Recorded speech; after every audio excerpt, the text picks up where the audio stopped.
Assalamualaikum warahmatullahi wabarakatuh. Perkenalkan, saya Nana Ridho Dwi Setiadi, semester 3 Pendidikan Teknik Elektro, Universitas PGRI Madiun.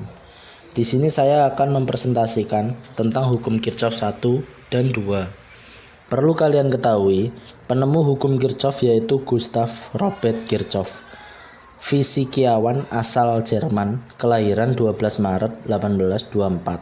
Singkat cerita, sebagian masa hidup Kirchhoff dihabiskan untuk profesi guru besar dan profesor fisika. Dari dedikasinya ini, dia berhasil menemukan rumus hukum rangkaian untuk rekayasa listrik dan lain-lain. Hukum Kirchhoff sendiri merupakan salah satu hukum dalam ilmu elektronika yang berfungsi untuk menganalisis arus dan tegangan dalam rangkaian. Hukum Kirchhoff itu ada dua, dan yang pertama akan kita bahas adalah hukum Kirchhoff 1. Hukum Kirchhoff 1 disebut juga junction rule atau hukum percabangan yang memenuhi kekekalan muatan.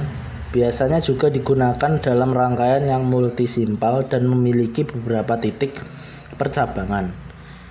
Dalam keadaan yang konstan, tidak ditemukan adanya akumulasi muatan listrik di setiap titik yang ada dalam rangkaian ini.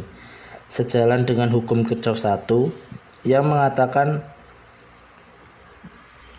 jumlah kuat arus listrik yang masuk ke titik cabang akan sama dengan jumlah arus yang keluar dari titik tersebut.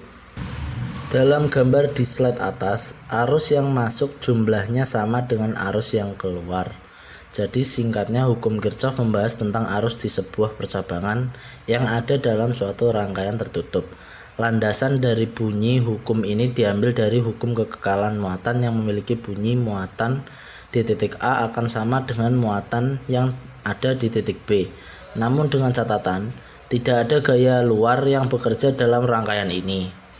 Yang kedua, kita akan membahas hukum Kirchhoff 2. Hukum Kirchhoff 2 atau disebut juga dengan loop rule hukum simpel memiliki perbedaan potensial antara dua titik percabangan yang ada di dalam rangkaian yang sedang dalam keadaan konstan. Hukum ini adalah bukti dari hukum konservasi energi, di mana jika muatan Chi yang ada pada sembarang titik memiliki potensial V, maka energi yang dimiliki oleh muatan itu adalah Chi. Kemudian ketika muatan mulai bergerak melewati simpal, muatan tersebut akan menerima tambahan atau kehilangan energinya ketika melewati suatu elemen. Akan tetapi ketika muatan kembali ke titik awalnya, maka energi dalam muatan tersebut akan kembali menjadi GV. Inilah penjelasan tentang hukum Kirchhoff 2 yang berbunyi jumlah keseluruhan voltase di sekitar loop tertutup yang ada dalam suatu rangkaian mempunyai besar yang sama dengan 0.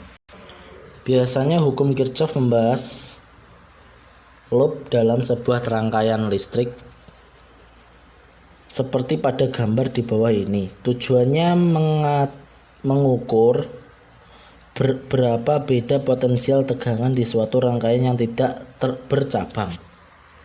Ini adalah contoh soal hukum Kirchhoff. Kita lanjutkan berikutnya. Aturan hukum Kirchhoff ke-1. Setiap lintasan tertutup gramet harus memiliki loop dengan arah tertentu. Kamu bebas menentukan arah loopnya, namun lebih baik gunakan arah yang searah arusnya. Aturan hukum Kirchhoff ke-2. Jika arah loop yang ada di suatu cabang sama dengan arah arusnya, maka penurunan tegangan akan memiliki tanda plus. Jika arahnya berlawanan, maka tandanya menjadi min. Aturan hukum Kirchhoff ketiga. Kalau saat mengikuti arah loop, kutub sumber tegangan yang dijumpai pertama kali adalah kutub positif, maka gerak gaya listrik jadi bertanda plus. Sedangkan jika yang dijumpai pertama kali adalah kutub negatif, maka gerak gaya listrik jadi negatif. Sekian presentasi dari saya. Assalamualaikum warahmatullahi wabarakatuh.